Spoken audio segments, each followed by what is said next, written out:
Ya, terima kasih. Saya sebagai praktisi hukum yang selalu mengikuti kasus Ahmad Joni di persidangan ini, ya, dan saya juga banyak melihat media-media, baik itu yang disampaikan oleh kuasa hukumnya Ahmad Joni, dan kemudian para praktisi hukum ya, teman-teman praktisi hukum. Ya, kalau memang ada bukti, ya, kalau ada bukti, itu dilaporkan aja. Makanya sebenarnya kenapa tidak dilaporkan dari dulu kan udah jelas, ya kan? Sampai sekarang ini saya tidak tahu apakah sudah dihadirkan CCTV. CCTV belum dihadirkan. Selalu saya katakan dari dulu itu CCTV hadirkan supaya jelas itu kan sebagai bukti. Kalau memang ada, kalau tidak dihadirkan CCTV, ini muncul kecurigaan orang yang sangat dalam. Ya, kenapa? Ya kan hakim tinggal perintahkan aja jaksa penuntut umum tinggal perintahkan penyidik tolong CCTV untuk dibuka di persidangan. Nah, kalau memang ada bukti-bukti itu, jangan ditutup-tutupin. Kalau begini nanti orang tidak percaya dengan penegak hukum, ya kan? Udah jelas itu sudah ada pernyataan yang mengatakan bahwa ada oknum sipir atau oknum kepolisian atau oknum apapun yang menerima setoran, ini narkoba loh. Narkoba ini undang-undang khusus, lex spesialis. Artinya ini kejahatan yang sangat luar biasa. Kejahatan yang luar biasa itu adalah teroris, narkoba, dan korupsi. Ini bisa merusak bangsa ini, ya, apalagi narkoba sampai nanti masuk ke daerah-daerah, ke dusun-dusun, ke desa-desa untuk menghancurkan masyarakat kita. Ya kan? Coba para penegak hukum kita, aparat penegak hukum kita, kalau memang itu nanti dibiarkan saja, apa mau itu masuk ke nanti ke rumah tangganya, ke keluarganya narkoba itu, ya kan? Jadi saya pikir para penegak hukum kita, teman-teman kepolisian, ya sipir juga, tolonglah Anda kooperatif saja. Dijaga ketika orang ditahan itu jangan sampai ada masuk barang haram itu ke lapas. Kok bisa masuk barang ke lapas? Itu kan tempat orang yang steril, aman di sana.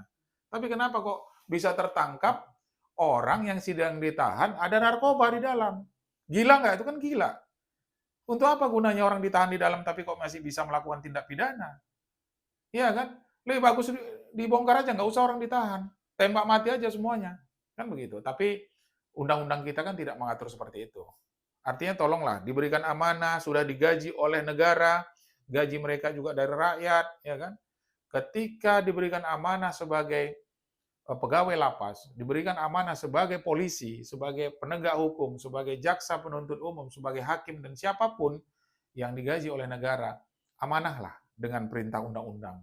Saya pikir begitu. Bang, sampai pengacaranya spill si E lah gitu membuat tugas.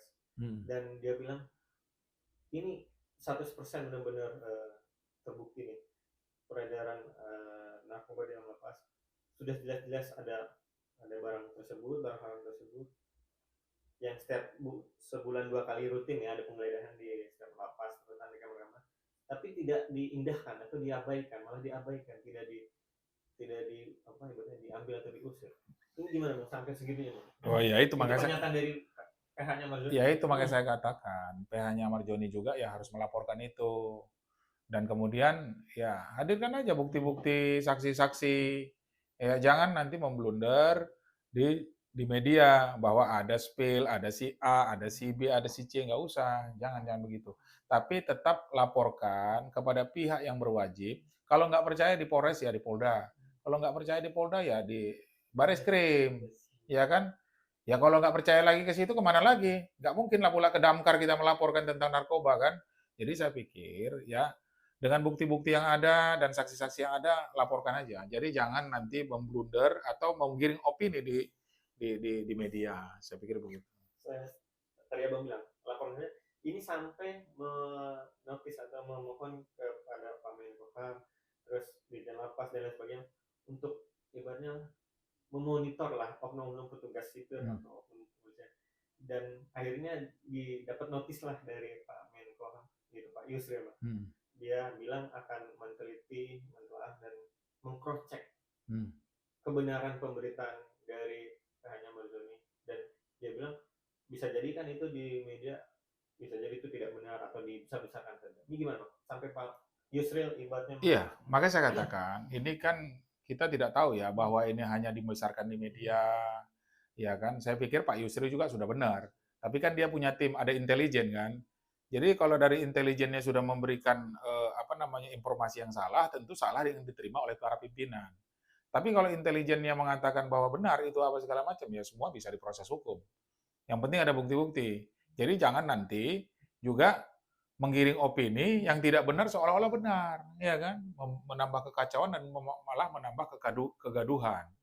Jadi kalau makanya saya katakan tadi, siapapun kita, apakah itu kita praktisi hukum, apakah itu dari pihak Menko Polhukam atau dari Menteri Imigrasi, ya bagian kepala lapas, ya itu coba kalau memang tidak benar ya berikan aja keterangan kepada publik, ya kan? Kalau kita diam saja kemudian tidak membantah daripada berita tersebut, ya orang berpikirnya benar. Tapi bantah saja dengan bukti-bukti. Nah, kemudian juga orang yang mempunyai bukti-bukti kalau melapor ya silahkan laporkan saja. Jangan memblunder di media saja kan begitu. Nah, artinya kalau sudah dilaporkan tentu ada proses-proses yang akan ditindaklanjuti para penegak hukum. Saya pikir begitu. Nah, dan Ahmad Zoni menyatakan kepada media bahwa dia tidak mau dibalikin lagi ke Nusa Kambangan karena dia merasa aman, nyaman, dan tentram di lapas Narkotika. Yeah. Dia bilang, saya bukan penjahat besar, tidak proporsional saya dipindahkan lagi ke sana. Dan akhirnya dapat responnya dari Dirjen Lapas yang menyatakan bahwa Ahmad Zoni dan kawan-kawan rekannya tetap akan dikembalikan ke Nusa Kambangan setelah proses persidangan selesai. Abang sebagai praktisi hukum gimana nih? Dirjen Lapas kan punya prosedur yang sudah diatur oleh undang-undang, sedangkan Ahmad Zoni tetap dengan kemauannya lah ibaratnya. Dia takut kalau di sana diintervensi atau diapain, kita nggak tahu. Abang sebagai praktisi hukum gimana nih? Ya saya pikir begini ya, kalau itu kan kewenangan Dirjen Lapas ya. Kalau memang sudah selesai persoalan hukumnya dan kemudian sudah diponis, itu kan semua itu diserahkan kepada Dirjen Lapas. Di mana ditempatkan kita kan nggak tahu juga bahwa ditempatkan di Jakarta misalnya sudah over capacity, sudah penuh. Jadi makanya dikirim ke sana. Karena memang saya katakan tadi, ini kasus narkoba kan kasus yang tidak main-main.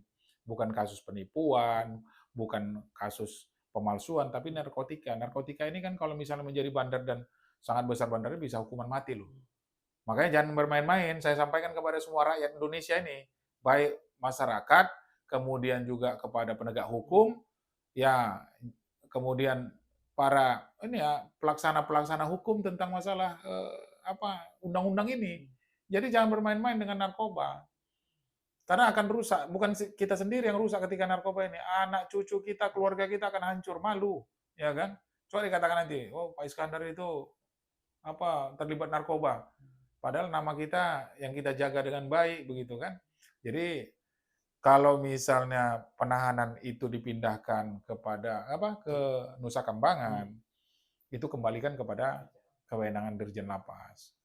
Kalau itu nanti takut intervensi dan segala macam di sana, ya sampaikan saja, laporkan saja siapa yang mengintervensi, siapa yang intimidasi, kan jelas. Jadi semuanya itu memang prosedurnya kita harus melapor. Jangan lagi nanti mengatakan bahwa saya tidak percaya dengan penegak hukum, saya tidak percaya dengan itu adalah orang-orang yang putus asa. Berarti dia sebenarnya tidak mau hidup lagi di negara ini. Ya kalau misalnya ada perbuatan-perbuatan yang tidak sesuai dengan undang-undang para penegak hukum, itu kan oknum. Ya kan? Maka dilaporkan, jangan kita takut. Ada orang kadang-kadang melapor ini kan habis waktu, takut dan segala. Jangan. Takutlah kita kepada Allah. Itu aja, jangan kepada manusia. Itu makanya saya sampaikan bahwa ketika melihat kejahatan itu laporkan. Ya kan? Nah, nanti kan kalau narkoba tidak ada restoratif justice ya, tapi kalau misalnya ada kejahatan-kejahatan yang baru-baru ini viral ya, Kapolres Sleman itu kan. Nah, itu kan sampai dihabisin di DPR RI kan. Jadi jangan sampai nanti ketika viral kemudian sampai pencopotan para penegak hukum, kan kasihan kita, malu. Makanya saya katakan yang dikatakan Pak Prabowo, ini teman-teman saya katanya ada yang ditangkap, kasihan bukan kepada yang ditangkap, tapi kasihan kepada keluarganya. Nah begitu, jadi kita pikirkanlah bahwa kita punya keluarga. Kalau kita mikirkan diri sendiri, ya sampai seperti saya tidur di kantor juga nggak apa-apa. Tapi kan kita bagaimana memikirkan keluarga. Kalau kita terhormat di masyarakat, tentu keluarga kita juga terangkat. Jadi saya pikir jauhilah narkoba, ya. Begitu juga kepada teman-teman penegak hukum, janganlah mengkriminalisasi ya orang yang tidak bersalah seolah-olah bersalah. Jangan. Ya kan? Pasti itu nanti akan berimbas kepada anak cucu kita ketika kita salah dalam menjalankan tugas dan profesi kita. Barangkali itu.